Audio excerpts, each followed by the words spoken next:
là, le vol de Bernache Cravant. Oh, qu'est-ce que c'est magnifique. beau. Qu'est-ce que c'est C'est beau. Regarde, là. Oh, et puis derrière les Oya, il y a des Tadornes et des Zéder. Regardez ça. Monte. Ils sont relous les parents. Hein. Grave, on n'aurait jamais dû leur offrir le DVD Curieuse de nature. Sans blague, j'ai vu le seum.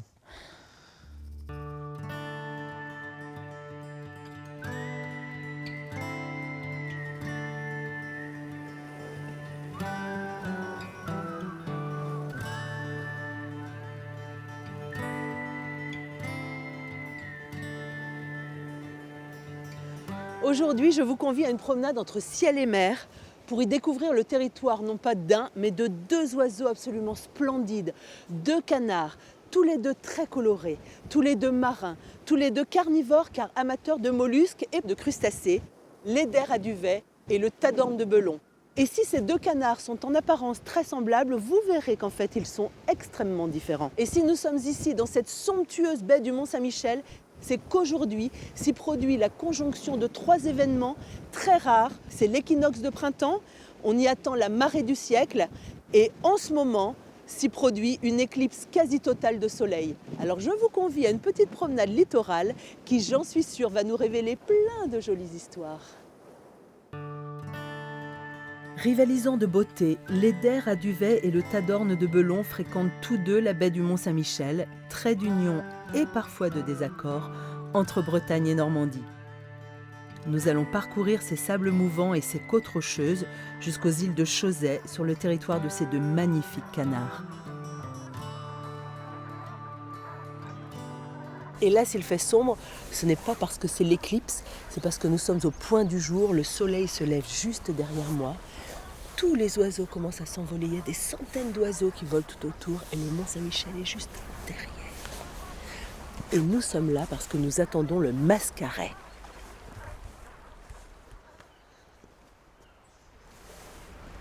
Le mascaret, c'est ce phénomène qui se produit dans les estuaires. Quand l'eau douce du fleuve descend vers la mer et que la marée est puissante, comme ici dans la baie du Mont-Saint-Michel, la lame d'eau de mer vient recouvrir la lame d'eau douce qui descend vers la mer et ça fait une vague, mais une seule et immense vague qui remonte très loin à l'intérieur des terres et que l'on peut surfer. Et qui fait un bruit, vous allez entendre.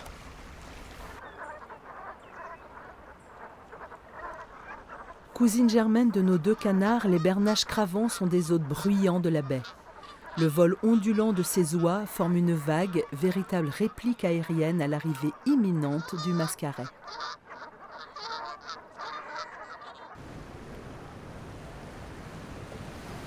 Ça y est, vous entendez le grondement, c'est le mascaret qui arrive.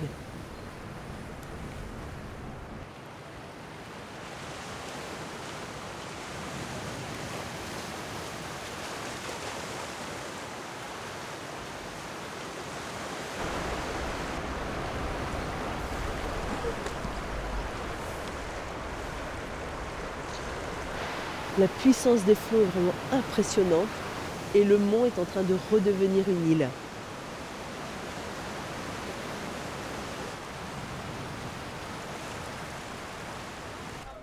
C'est le mien celui-là? Oui, allez-y. Merci. Joli petit plateau, je vais aller me mettre face à la mer. Bonne dégustation. Merci. C'est Sympa, le petit plateau, ça, là. ouais, c'est ça le vrai plaisir de Cancale. Acheter ses huîtres et les déguster face au Mont-Saint-Michel qu'on aperçoit tout au fond. Il semble loin, mais elle est immense cette baie, plus de 500 km². Alors Cancale, évidemment, c'est réputé pour ses huîtres et ses moules. Et nous ne sommes pas les seuls à être amateurs de ces délicieux mollusques. Un de nos deux canards, l'Eider à duvet, est un grand consommateur de moules. Les moules, comme les huîtres, elles vivent sur cette zone d'estran balayée par les marées. Et elles ont opté pour la vie fixée. Donc il faut qu'elles se fixent au rocher. Et elles ont opté pour deux stratégies différentes. Les moules ne se fixent pas du tout comme les huîtres. Mais ça, je vais faire appel à notre expert qui va vous expliquer ça.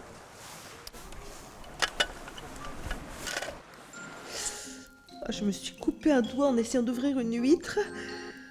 Huîtres et moules, que vous, commun des mortels, appelez coquillages et que nous, scientifiques, appelons mollusques bivalves, mollusques de corps mou et bivalves, qui a une coquille composée de 2 valves, sont toutes deux des organismes filtreurs, c'est-à-dire qu'elles filtrent l'eau de mer et vivent accrochées à leur support. Mais alors, pour vivre accrochées à leur support, elles ont opté pour 2 stratégies. Les moules ont une glande qui crée 50 à 100 filaments à la fois solides et élastiques que l'on appelle le byssus. Ce byssus est composé d'une seule protéine liée à des ions fer et calcium. L'huître, quant à elle, crée un véritable ciment composé à 90% de craie, c'est-à-dire de calcium, et 10% d'un complexe protéine-fer, exactement comme la moule, et qui rend ce calcium totalement insoluble dans l'eau. Si bien que chercheurs et ingénieurs planchent pour découvrir le secret de ces coquillages afin de trouver des cols solides en milieu humide. Oh, ça c'est toujours collé. Et ne présentant aucune toxicité que l'on pourrait utiliser soit en chirurgie, soit en dentisterie, quand on vous dit que les coquillages c'est bon pour la santé. Alors le sparadrap par contre, c'est une plaie. Ces moules et ces huîtres ne sont pas les seules à vivre fixées parce qu'elles-mêmes servent de support à d'autres animaux. Et si je regarde mon assiette là, eh bien je vois sur mes huîtres des balanes et je vois des choses un peu bizarres. Ça c'est une ponte. Ça ce sont des œufs d'un petit escargot qui s'appelle le pourpre. Et ce petit escargot, le pourpre, eh bien il est comme l'eider. Il est à la fois prédateurs de moules, notamment de moules d'élevage parce qu'elles ont une coquille plus fine que les moules sauvages et elles sont donc beaucoup plus faciles à manger. Mais il est aussi très utile. L'eider nous donne son duvet et lui, il nous donne un pigment rarissime. C'est une petite glande qui est à l'intérieur de ces tissus qui, lorsqu'elle est exposée quelques minutes, une demi-heure au soleil, elle devient violette et elle donne le pigment pourpre, d'où son nom. Je termine ma dégustation et je vous invite à me suivre au cœur de la baie, au plus près du mont, pour comprendre comment vivent ces canards. Direction plein nord pour rejoindre le cœur de la baie, protégé par ces sables mouvants qui sont les garants de la tranquillité des canards. Seuls quelques humains aventureux et initiés y pénètrent au plus près de l'environnement des tadornes et eiders. Il y a pas mal de dangers là où tu nous emmènes là. Et oui, parce que la baie, il n'y a pas que le Mont Saint-Michel soit une merveille. C'est une baie des merveilles, mais aussi elle est très dangereuse. Donc on ne s'y aventure absolument jamais. On peut se noyer parce qu'il reste des trous d'eau même si la mer s'est retirée. On s'y enlise parce qu'il y a des sables mouvants. On peut se retrouver isolé sur un banc de sable entouré de mer. L'orage, c'est le seul événement climatique qui fait qu'on ne sort jamais par temps d'orage parce qu'on est un petit point sur une grande immensité. C'est vraiment dangereux. Le brouillard, évidemment, on se perd, donc on peut perdre sa route. C'est pour ça que je retrouve un spécialiste, un guide agréé de la baie, Patrice Trèche, qui va nous amener lui et qui connaît exactement son chemin. C'est très rare de voir les herbus aussi inondés, surtout aussi près des habitations. Mais là, c'est un des effets de la grande marée. J'ai changé de tenue pour rejoindre Patrice sur les herbus. Et si j'ai changé de tenue, c'est parce qu'on ne marche jamais en bottes. Dans cette baie du Mont Saint-Michel, c'est le meilleur moyen pour rester enlisé, envasé. Donc on met des petits chaussons de plongée. Et je vois une silhouette ici. Bonjour Patrice. Bonjour Myriam. Je sais ce que tu observes. Des bernaches cravants. Tout à fait. Ouais, puis l'avantage pour elle en grande marée comme ça, il n'y a pas de touristes qui vient sur le procédé, donc la petite Nelly, elle peut la consommer en pagaille. Enfin, il n'y a aucun souci pour elle, elles sont vraiment en paix. Les tadornes aussi d'ailleurs. Oui. Ils sont aussi, c'est des canards de surface qui aiment bien être à la frange entre ces deux milieux. Tout à fait. Va la fille, va, allez, va, allez, va, allez, vas-y, bah oui, t'es tombé dedans. C'est pour ça que tu as un chien en fait, c'est ta canne d'aveugle. Tout à fait. Hein, comme ça, elle voit, elle te montre où on ne peut plus passer quand elle tombe dans les trous d'eau. Complètement. Et puis, tous les trous d'eau, toutes les criches, là, elle les franchit, mais bon, quand je vois qu'elle est vraiment en train de nager dedans, c'est que c'est pas franchissable pour nous. Ouais, c'est bien. Eh bien, Idoc. Ah, ça a drôlement raviné là. Hein. Ah ouais, ça. C'est impressionnant. C'est un paysage qui évolue en permanence. Permanence. À chaque marée, ça. Ouais. Et encore les herbus, donc les herbus, c'est eux qui sont en train de gagner sur la baie. Mais des zones comme celle-ci, tu vois que l'herbus, la mer, Ah c'est ouais. tout l'avantage, hein. À chaque marée, ça évolue tout le temps. Mais là, ça a creusé d'un mètre 50 au Ça a moins. creusé d'1,50 m et tu peux revenir dans 2-3 marées, hein, enfin 2-3 grosses marées, dans un mois et demi. Le paysage sera totalement différent, quoi. C'est ça. On descend par où, Patrice? On va descendre là tranquillement. Ouais. Et là, tu vois, on quitte l'herbus et on arrive sur la grève. D'accord. Là, on va vraiment rentrer au cœur de la baie. Bon. Hop, Donc tu là- descends tranquillement, par contre fais attention parce que c'est vraiment patinette. Là on arrive sur la tangue, un D'accord. élément très particulier. Mais un C'est élément une qui est- vase en fait. C'est une vase, hein. C'est une vase, c'est un argile, c'est un limon, mais par contre c'est vraiment un élément extrêmement particulier. Et d'ailleurs qui est à la fois très thérapeutique Ouais. et à la fois la colle et sa mouvance, c'est vraiment lié à ça. Parce que là, si la couche de ce sable très fin est plus épaisse, alors là, on s'enfonce, c'est le vrai Alors, on sable appelle mouvant. ça la tangue, hein. C'est vraiment ça la tangue. tangue. Ouais. La tangue c'est vraiment ce sédiment. Ça, c'est riche aussi. Bah, c'est extrêmement riche. Mais attends, Myriam, attends 2 minutes, n'avance pas. Tu vois là, Ah oui. là le sol est très différent. Ah ouais. Ah, Et là, toi, c'est s'il plus bouge un épais. peu, Et c'est... Ah oui, regarde. oula. Plus tu donnes des vibrations, plus la texture du sol change et devient complètement liquide Complètement. et s'enfonce. Alors c'est quand même une légende totale d'imaginer qu'on est noyé par les sables mouvants. Non. On peut être noyé parce qu'on reste collé et que la mer monte, ça c'est possible. Et là, si on reste là, on coule par contre pour revenir après. Parce On peut qu'on plus. reçoit une force d'attraction qui est équivalente à celle qu'il faut pour soulever une voiture. Donc pour Tout à fait, sortir, tout à fait. c'est énorme. Et donc il faut faire le moins de vibrations possible pour justement essayer de garder la structure du sable la plus homogène possible. Et évidemment en s'allongeant, comme on a une plus grande surface de sustentation, eh bien on flotte plus facilement. Oui, C'est le d'accord. principe des canards qui ont les pattes palmées. Tout à fait, Comme ça ils ne s'enfoncent pas. tout à fait. Non, je suis trop enfoncé. Attends, arrête. Ouais. Je suis trop enfoncé. Oh là! Ah oui, là t'es enfoncé là. Alors les bipèdes, évidemment, Comment on sort de là? on n'est pas À genoux adapté. et tranquillement. Plus tu vas essayer de forcer sur ta jambe, plus tu vas t'enfoncer. Donc tu vas tranquillement. Et si vraiment tu es pris, parce que de toute façon tu as vu, hein, je suis pris au genou, j'arrive à en sortir. À la taille, c'est impossible. Tout seul, tu ne peux quasiment plus en sortir à la taille.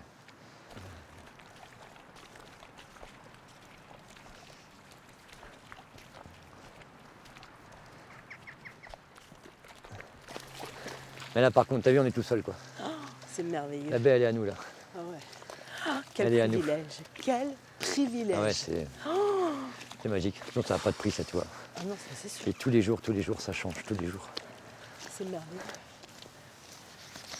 Donc là, tu penses qu'on va trouver ces petites crevettes, là, les corophiums. Ouais. Ici on va en trouver. De toute façon le milieu est vraiment idyllique, encore même s'il y a beaucoup de tangues. Et tu vois, dès qu'on voit des petites aspérités, Voilà, ça c'est leur petit cône pour respirer, voilà, c'est tu ça vois ici, Ouais.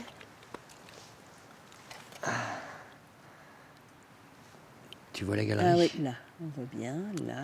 C'est une toute petite crevette, elle a des antennes et tout. Tu le vois, sa galerie, t'as la petite crevette à l'intérieur, tu vois. J'imagine que c'est très riche en protéines, très nourrissant. Ouais, et puis même pour le tadorne, comme pour d'autres oiseaux de la baie, quoi. On a vraiment mais des milliards et des quantités astronomiques en baie. Et c'est vraiment une réserve alimentaire qui est extraordinaire pour beaucoup d'espèces, dont principalement le tadorne, parce que le tadorne ne se nourrit principalement que de ça. C'est cette surabondance de corophium ici qui fait que le tadorne vient se nourrir et vit toute l'année. Tout à fait. Mais il ne peut pas se reproduire. Pas ici, pas en baie. Pas en baie parce que les conditions ne sont pas bonnes ici. Non, trop de prédation. Puis là, en plus, le tadorne est vraiment un canard qui va nicher dans les terriers. Donc soit renard, soit lapin. Donc à Chausey, c'est un endroit idyllique, en plus protégé, pas de prédation. Et ici, sur le territoire, enfin sur le littoral, c'est beaucoup plus délicat pour lui. Alors, Ça je va- sors en premier, je t'aide après. Ouais, je veux bien.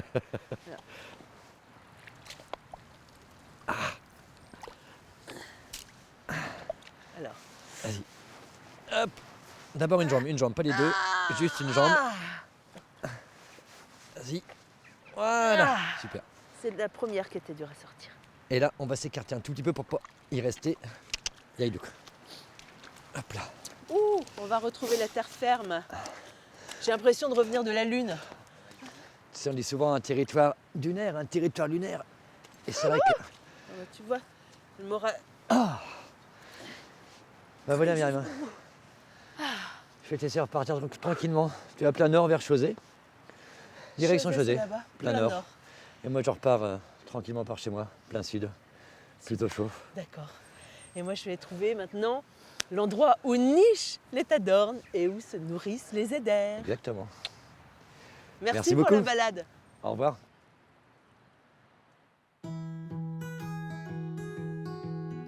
Nul besoin de parcourir des kilomètres pour sortir épuisé de cette incursion dans la tangue, tant la force de succion permanente est un frein à la moindre progression.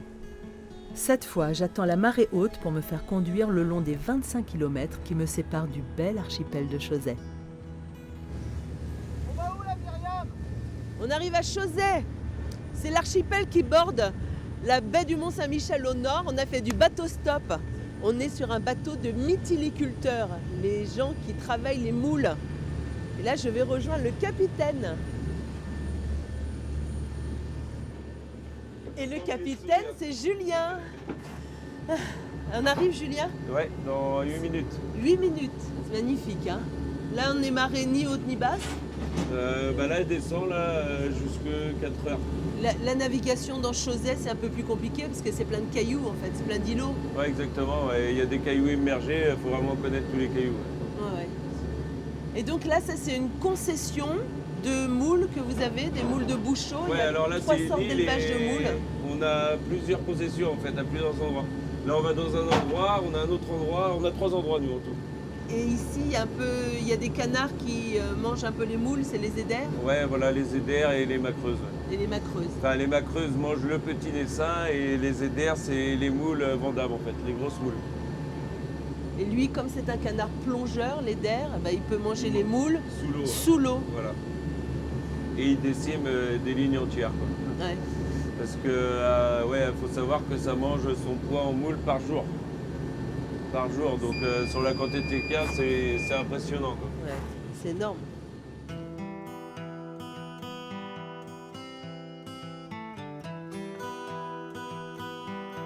Les alignements de Bouchot structurent le paysage maritime de Chausey et offrent une réserve de nourriture très appréciée des éders durant les 3 mois de leur séjour hivernal dans l'archipel.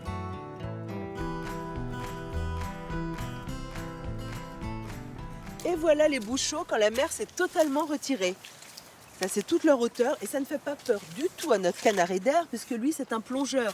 Donc il est capable d'aller manger les moules sur toute la hauteur du Bouchot. Ça ne fait pas peur du tout non plus au pourpre, parce que le pourpre c'est un bigorneau. D'ailleurs les pêcheurs ici l'appellent le bigorneau perceur et lui aussi est capable de se nourrir sur toute cette hauteur. Alors ça, ce sont des Bouchots ensemencés qui vont bientôt être récoltés. Et là, ce sont des Bouchots qui ne sont pas ensemencés, des Bouchots vierges. Vierges mais intéressants. Intéressant parce que regarde, là, il est ici, notre bigorneau perceur, notre pourpre. Il est ici avec ses œufs. Vous les reconnaissez, les œufs qui étaient sur les huîtres tout à l'heure. Et alors j'en ai cueilli. Regardez comme ils sont tous très différents. Donc ils ont vraiment des couleurs très très différentes. Myriam, viens voir, là je crois qu'il y a une scène de crime là. Une scène de crime. Ah, ouais. Un pourpre en train de siphonner une moule. Le pourpre, il a une petite langue râpeuse qu'on appelle une radula qui perce la coquille de la moule. Évidemment, les moules d'élevage, comme elles poussent plus vite, elles ont une coquille plus fine que les moules sauvages, donc elles sont plus faciles à consommer par le pourpre et par les éders puisqu'ils broient plus facilement les coquilles. Et quand il a fini de percer son trou, eh bien, il envoie un petit siphon à l'intérieur et il siphonne toute la moule. On va essayer de voir comment c'est en dessous. Alors, ah si, on voit, regarde, c'est attaqué. Là, la pointe, ici, là, et bien la coquille, elle n'est pas encore complètement percée, mais elle est bien attaquée. Alors, pour lutter contre le pourpre, les mytiliculteurs n'ont pas d'autre choix que de les ramasser à la main et d'arracher les œufs. Mais, pour lutter contre la prédation de l'éder, ils ont ça. Et ça, c'est un filet à petite maille, si bien que le canard ne peut pas attraper les moules et surtout ne peut pas les extraire de son bouchot, donc il se lasse. En plus, le pourpre est présent toute l'année alors que l'éder, lui, n'est présent que l'hiver. À cette saison, au tout début du printemps, il est presque entièrement reparti vers le nord, il reste quelques individus, donc c'est une prédation plus circonscrite dans le temps. La marée commence à remonter, alors moi je vais vite retrouver la yole et le bateau si je ne veux pas rester coincé ici avec les bigorneaux-perceurs. Et la marée à Chauzet, comme dans la totalité de la baie du Mont-Saint-Michel, monte très vite. Peut-être pas à la vitesse d'un cheval au galop, mais bien plus vite qu'une pauvre humaine à pied, ça c'est sûr.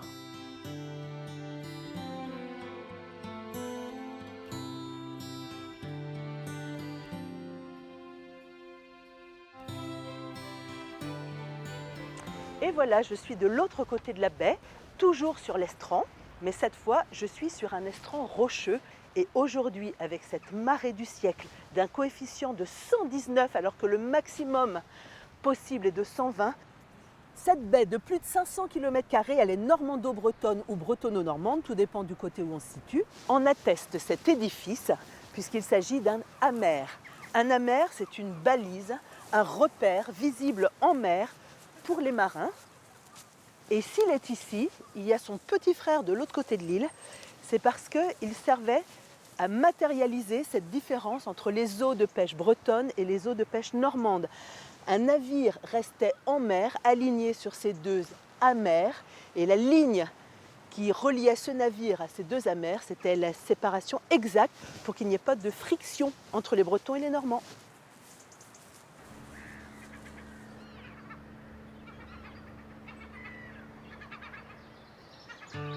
Et notre spécialiste canard, Tadorne ou Eider, est Sébastien Provost, ornithologue œuvrant dans l'archipel. Quel endroit somptueux pour me donner rendez-vous. Franchement, c'est splendide. Oui, c'est magnifique. Bonjour Sébastien, ça va? Bonjour Myriam, oui ça va. Oui. Alors c'est de quel côté de l'île qu'on peut les voir, nos Tadornes? On va aller vers l'ouest, par là. D'accord. Je te suis, c'est toi qui me guide maintenant.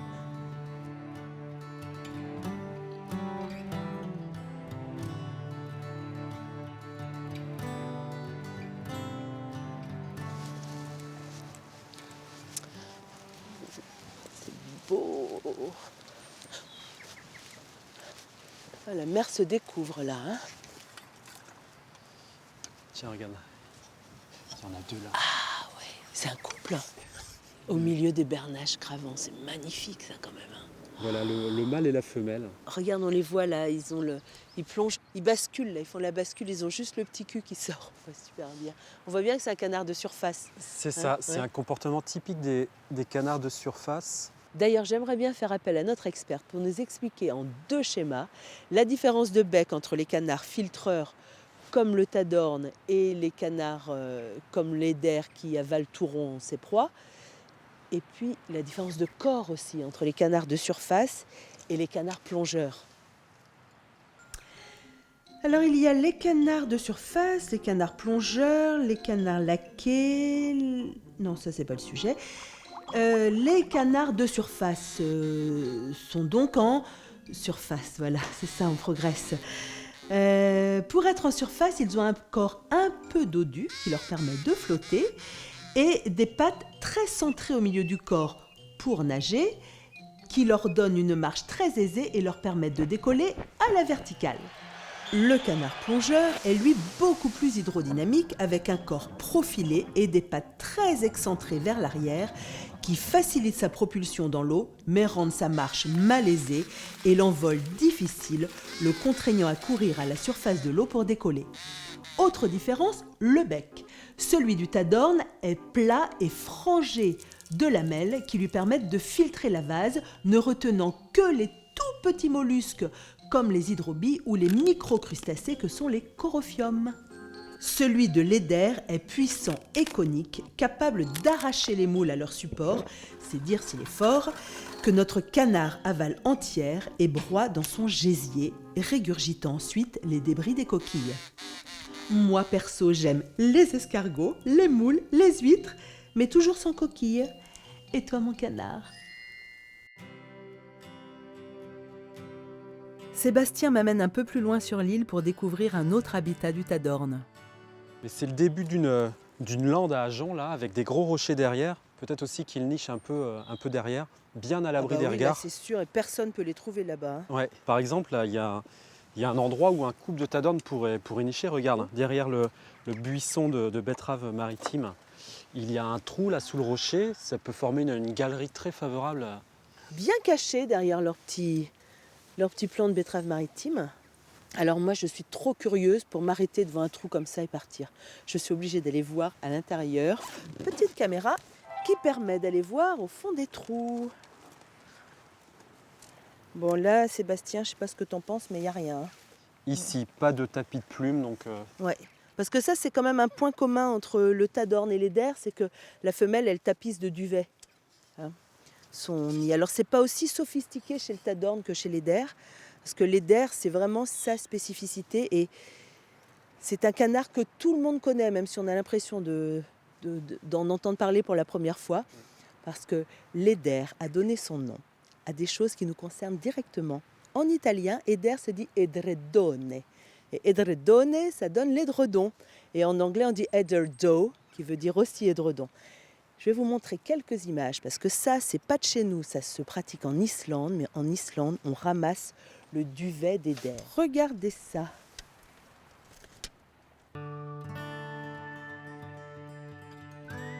La récolte du duvet d'eider est une activité traditionnelle d'Islande réalisée par les femmes à la fin de la saison de ponte.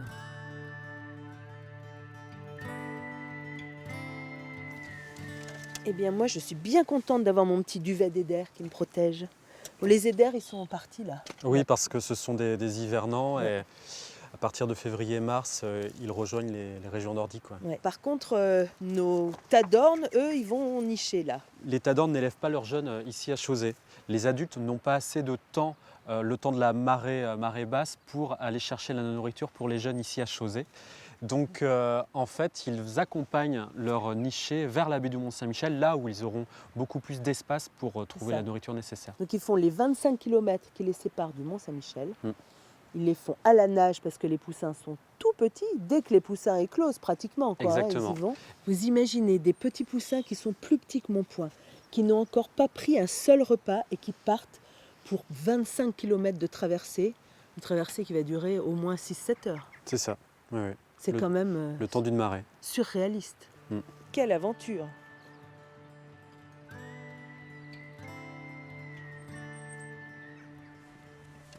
Voilà, ainsi s'achève notre petite promenade chausiaise dans ce paysage grandiose qui se couvre et se découvre au gré des marées toutes les 6 heures, qui est changeant à chaque saison. On pourrait dire qu'à Chausey, comme dans toute la baie du Mont-Saint-Michel, la constance, c'est le mouvement. Il y a encore évidemment beaucoup à dire. On pourrait parler des étoiles du ciel comme des étoiles qui vivent au fond des mers, mais ça, c'est pour d'autres histoires. Let me bring you to nature.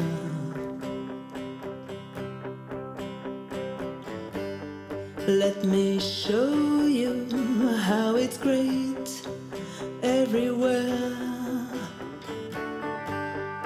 We will try.